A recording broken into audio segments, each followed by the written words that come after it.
Hello दोस्तों, स्वागत है आपका हमारे YouTube channel science and spirituality में। आज हम बात करेंगे एक ऐसे किस्से के बारे में जो भारत की आध्यात्मिक दुनिया और जो योगियों की दुनिया है उसमें एक बहुत ही चमत्कार रूप से है। हम बात कर रहे हैं ऑटोबायोग्राफी ऑफ ए योगी यानी कि योगी कथामृत में वर्णित एक ऐसी कहानी की जिसमें एक गुरु ने अपने एक शिष्य को पुनः जीवन दान दिया। हम बात कर रहे हैं दोस्तों गुरु परंपरा की, जिसमें महाअवतार बाबा जी से लेकर परमहंस योगानंद की जो गुरु परंपरा है उसमें लाहिड़ी महाशय द्वारा अपने दो शिष्य श्री युक्तेश्वर जी और श्री राम, इन दोनों की आपस में एक कहानी है। उस कहानी के बारे में आज हम चर्चा करेंगे, तो चलिए शुरू करते हैं। तो बात कुछ यूँ थी दोस्तों कि इससे पहले मैं अपने उन जितने भी मेरे दर्शक या श्रोतागण हैं उनको मैं एक चीज़ बता देना चाहता हूँ कि क्रिया योग की जो योग परंपरा है उसमें महाअवतार बाबा जी एक परम गुरु है, उसके बाद लाहिड़ी महाशय का स्थान है और उनके शिष्य श्री युक्तेश्वर जी हैं और उनके शिष्य परमहंस योगानंद जी हैं। तो यहाँ पर यह कहानी श्री युक्तेश्वर जी द्वारा अपने शिष्य परमहंस योगानंद जी को बताई जा रही है। एक सुहानी सुबह श्री युक्तेश्वर जी श्री रामपुर के अपने आश्रम की बालकनी में बैठकर ईसाई धर्म ग्रंथ पर भाष्य कर रहे थे। गुरुदेव के कुछ अन्य शिष्यों के अतिरिक्त मैं भी रांची के अपने छात्रों के एक दल के साथ वहां उपस्थित था। यहाँ पर ईसा मसीह अपने आप को परमेश्वर का पुत्र कह रहे हैं, यद्यपि वे वास्तव में ईश्वर के साथ एकात्म थे, तथापि यहाँ इस बात के उल्लेख का वैयक्तिकता से परे एक गहन अर्थ निहित है। मेरे गुरुदेव समझा रहे थे, परमेश्वर के पुत्र का अर्थ है मनुष्य में निहित क्राइस्ट या ईश्वरीय चैतन्य। कोई भी मर्त्य मानव ईश्वर की महिमा को गौरवान्वित नहीं कर सकता। मनुष्य अपने सृष्टा का गौरव एक ही तरीके से बढ़ा सकता है और वह है उसे पाने का प्रयास करके। मनुष्य किसी ऐसे अमूर्त अस्तित्व का गौरव नहीं बढ़ा सकता जिसे वह जानता ही नहीं हो। श्री युक्तेश्वर जी आगे बोले, मुझे भी ऐसा ही एक चमत्कार देखने का सौभाग्य प्राप्त हुआ था। श्री युक्तेश्वर जी ने परमहंस योगानंद जी से कहा, लाहिड़ी महाशय ने मेरे एक मित्र को मर जाने के बाद पुनः जीवित किया था। मेरे गुरु श्री युक्तेश्वर जी ने बताना आरंभ किया, मेरा मित्र राम और मैं कभी एक दूसरे के बिना नहीं रहते थे। वह स्वभाव से बड़ा शर्मीला और एकांत प्रिय था, इसलिए हमारे गुरु लाहिड़ी महाशय के पास केवल मध्य रात्रि और प्रभात के बीच के समय ही जाना पसंद करता था, जब दिन में आने वाले भक्तों के समान भीड़ नहीं होती थी। उसका घनिष्ठतम मित्र होने के कारण मुझे वह अपने अनेक गहरे आध्यात्मिक अनुभव बताया करता था। उसकी आदर्श संगत में मुझे प्रेरणा मिलती थी। गुरुदेव ने आगे बताया, अचानक राम की एक कड़ी परीक्षा ली गई, उसे हैजा हो गया। गंभीर बीमारियों में डॉक्टरों को बुलाने में हमारे गुरु कभी आपत्ति नहीं करते थे, इसलिए दो विशेषज्ञों को बुला लिया गया। रोगी की सेवा करने की हड़बड़ी के बीच में मन ही मन गहराई से लाहिड़ी महाशय की प्रार्थना किए जा रहा था। आखिर जल्दी जल्दी मैं उनके घर गया और रोते रोते उन्हें सारी कहानी सुना दी। मेरे गुरुदेव श्री लाहिड़ी महाशय बोले, डॉक्टर राम को देख ही रहे हैं, वह ठीक हो जाएगा। मैं खुशी खुशी अपने मित्र की रुग्ण सैया के पास लौट आया। देखा तो वो मरणासन्न था। यह 1-2 घंटे से अधिक नहीं जी सकता, एक डॉक्टर ने बताया। फिर से मैं तुरंत लाहिड़ी महाशय के पास जा पहुंचा। डॉक्टर लोग अपना काम जानते हैं और उन्हें अपनी जिम्मेदारी का पूरा एहसास है। मुझे पक्का विश्वास है कि राम ठीक हो जाएगा। गुरुदेव ने आनंदपूर्वक मेरी बात काट दी।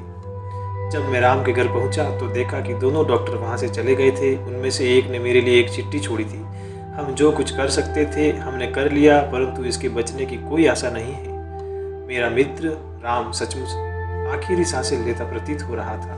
मेरी समझ में नहीं आ रहा था कि लाहिड़ी महाशय के शब्द असत्य कैसे सिद्ध हो सकते थे, परंतु राम का बुझता जा रहा जीवन दीप बार बार मेरे मन में यही विचार ला रहा था, अब सब कुछ खत्म हो गया। इस प्रकार विश्वास और संदेह के बीच डावाडोल मन से मैं यथाशक्ति अपने मित्र की सेवा करता रहा। अचानक चौकस होकर उसने जोर से कहा, युक्तेश्वर, दौड़कर गुरुदेव के पास जाओ और उन्हें बता दो कि मैं चला गया। मेरी अंत्येष्टि होने से पहले मेरे शरीर को आशीर्वाद देने के लिए उनसे प्रार्थना करना। इन शब्दों के साथ ही राम ने गहरा निश्वास छोड़ा और प्राण त्याग दिए। मैं उसकी सैया के पास बैठा 1 घंटे तक रोता रहा। उसे हमेशा ही शांति प्रिय रही थी, अब उसे मृत्यु की पूर्ण शांति प्राप्त हो गई थी। इतने में एक अन्य शिष्य वहां आ पहुंचा। मैंने उसे अपने लौट आने तक वहीं रुकने के लिए कहा। बेसुध सा मैं बोझिल कदमों से फिर गुरुदेव के घर की ओर चल पड़ा। लाहिड़ी महाशय ने रुस मुस्कुराते हुए पहुंचा। अब राम कैसा है? आपको जल्दी ही पता चल जाएगा वह कैसा है गुरुदेव, मैंने भावुकता के आवेग में कह दिया। कुछ ही घंटों में उसके शव को शमशान घाट ले जाया जाएगा, तब आप देख ही लेंगे। मैं भबक कर रो पड़ा और वह सबके सामने ही विलाप करने लगा। युक्तेश्वर, अपने आप को संभालो, शांत होकर बैठ जाओ और ध्यान करो। मेरे गुरुदेव समाधि में चले गए। वह दोपहर और पूरी रात अखंड निस्तब्धता में बीत गई। मैं आंतरिक शांति बनाए रखने का असफल प्रयास करता रहा। भोर के समय लाहिड़ी माशे ने मुझ पर सांत्वनापूर्ण दृष्टि डाली। मैं देख रहा हूँ कि तुम अभी भी अशांत हो। कल ही तुमने मुझे स्पष्ट क्यों नहीं बता दिया कि तुम मुझसे राम के लिए ठोस सहायता चाहते हो, किसी दवा के रूप में? गुरुदेव ने एक दिए की ओर संकेत किया जिसमें अरंडी का तेल था। किसी छोटी सी शीशी में उस दिए का तेल भर लो और राम के मुंह में उसकी 7 बूंदें डालो। मैंने प्रतिवाद सूचक स्वर में कहा, गुरुदेव, वह कल दोपहर से मृत पड़ा है, अब इस तेल से क्या लाभ? उसकी चिंता मत करो, केवल मैं जो कह रहा हूँ वह करो। मेरे गुरुदेव का प्रसन्न भाव मेरी समझ में नहीं आ रहा था।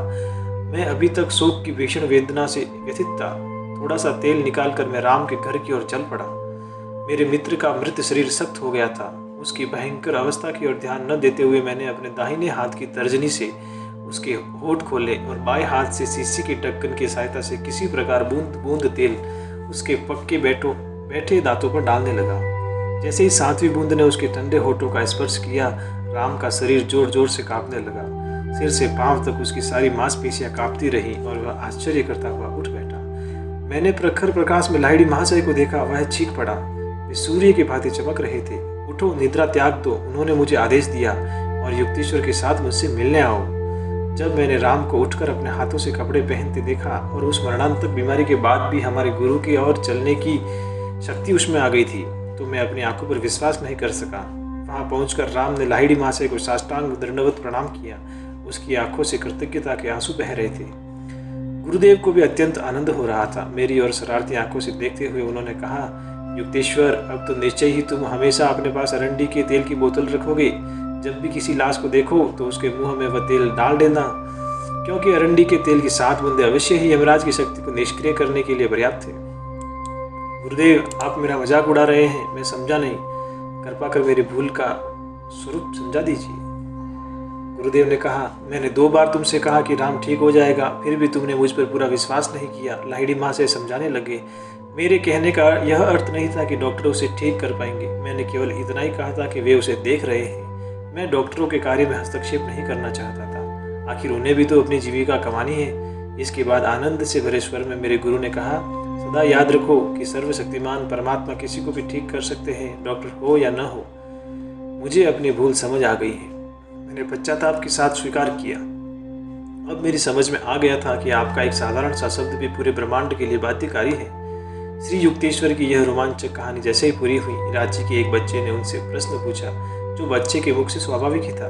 उसने पूछा, महाराज, आपके गुरुदेव ने अरंडी का तेल ही क्यों भेजा? तेल देने का कोई विशेष अर्थ नहीं था बेटा। मैंने कोई प्रत्यक्ष वस्तु चाहिए थी, इसलिए लाहिड़ी मासे ने पास में पड़ा तेल ही दिया, जो मुझ में अधिक विश्वास जगाने के लिए एक वस्तुगत प्रतीक मात्र था।